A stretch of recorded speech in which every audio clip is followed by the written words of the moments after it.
No ma tegelikult olen kõiki neid algatusi, mis nüüd viimase 3 koosseisu jooksul on parlamendis esitatud, selles kontekstis olen neid kõiki alati palavalt toetanud. Varasemalt on teised minu fraktsiooni kolleegid olnud need eestvedaja rollis, sel korral olen selle initsiatiivi ma ise võtnud ja minu hinnangul on Eesti jõudnud sellesse faasi, et me tegelikult võiksime nii palju hoolida ennast ümbritsevast elusest, et me ei pea neid selga panema lihtsalt sellepärast, et on tore ja ilus. Ma arvan, et Eesti on sinna jõudnud ja seda on näha ka sellest, et aina suurem hulk inimesi ju tegelikult Eestis selles osas oma seisukohta väljendab. See küsimus on neile oluline ja nüüd, kui veel ütleme esimestel katsetel sai vähemasti argumenteerida vastu, et tegemist on siiski majandusharuga, ta toodab mingisugust maksu- ja töist tulu inimestele, siis tänaseks on see sektor põhimõtteliselt kokku kukkunud, sealhulgas ka selle tõttu, et sarnaseid keelustamise aktsioone ja liikumisi on ka mujal riikides ja need on juba edu toonud ja sellest tulenevalt ei ole täna küll jäänud enam ühtegi põhjust, miks seda otsust ei peaks ära tegema.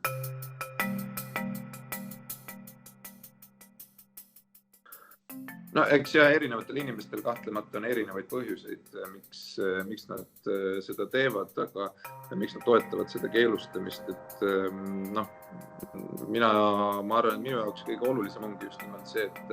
et kuna tegemist on siiski sellise tarbetu piina tekitamisega loomadele ja tarbetu all pean ma silmas seda, et tegemist on sellise luksuskaubaga, et meil ei ole mingit elulist vajadust loomi pidada, kasvatada ja tappa selleks, et ennast riietada. Ja nagu ikka, kui sellised asjad võtavad tööstuslikud mõõtmed, siis võib põhimõtteliselt rääkida, et näete, et meil on seal nõuded on täidetud, aga küsimus on, et millised need nõuded tegelikult on. Loomaaia direktor, Tallinna loomaaia direktor härra Maran siin just sellel nädalal maaelukomisjoni istungil rääkis sellest, et kuidas siis on niimoodi, et naaritsa pidamise nõuded loomaaias on tükk maad karmimad, kui nad on siis karusloomafarmis minkide puhul, et kas me siis hindame loomade heaolu erinevalt lähtudes sellest, kas me neid loomi näeme või ei näe. Ja tõenäoliselt ongi see põhjus, et kuna loomaaias, kui inimesed näeksid,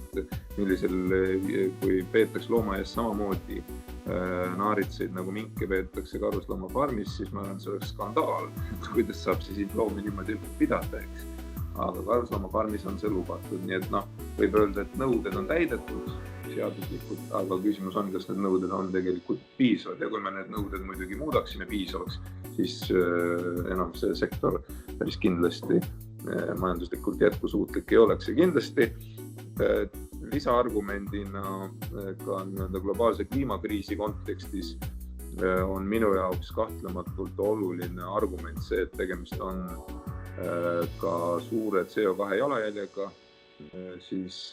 riietus esemetega põhimõtteliselt või materjaliga,